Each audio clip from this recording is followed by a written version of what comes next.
Drawing once more from Hesiod's Theogony, an epic poem written circa 700 BC, describing the origins of one of the world's most popular multi-character franchises and how they all came to be up in everyone's business, and to explain earthquakes and stuff. We circle back to Chaos, the original puzzle piece of the cosmogony, the founding member of the primordial posse, the beginning of us all, so we can collectively blame him. And what's in a name?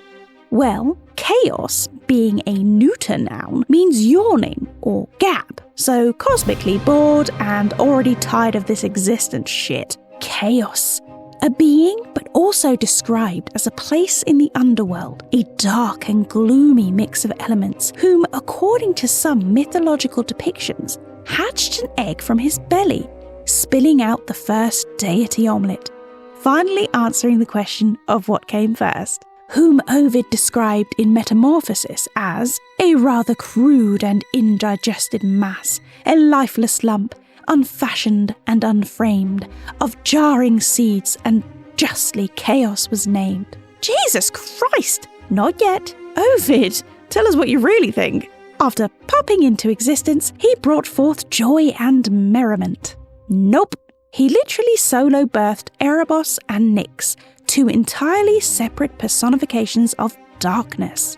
So not night and later that night, but rather Erebos or darkness and Nyx or night. Let me explain. Erebos was a living binatural being, but also existed as the physical realm of the underworld. Darkness being a quality of chaos, he's more the horror sense of darkness than the time everyone goes sleepy bye-byes. He is the realm of the human dead, the dark mist that fills the repository of the cavernous well of departed souls. Basically, it's interior designer before he started a fatal timeshare with Hades. So you can think of him as a being and also as a destination.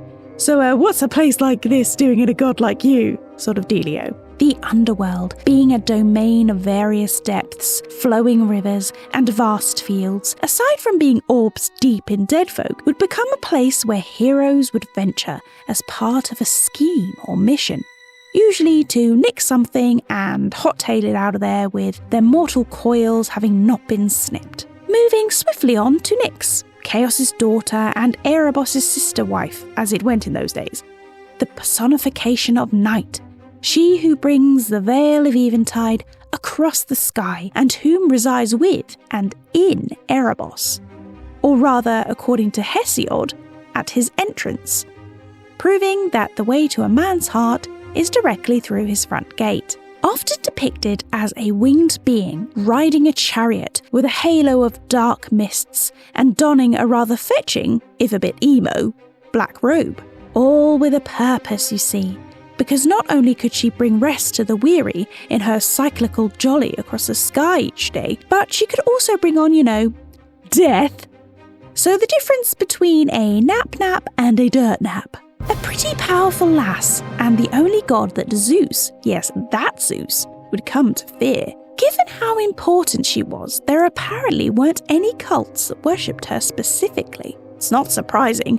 If old Bolt Boy was frightened of upsetting her, a mere mortal might not want to run the risk of displeasing Madame Snoozy either. I'd probably be shitting mosaic tiles too if one wrong sacrifice meant an eternal coma. Nyx and Erebos' children, like themselves and their father before them, would be personified abstractions, living supernatural beings that were also concepts, emotions, forces, and even institutions. And with cheerful names like Strife and Nemesis, poor things didn't really have a chance. But more on them another time.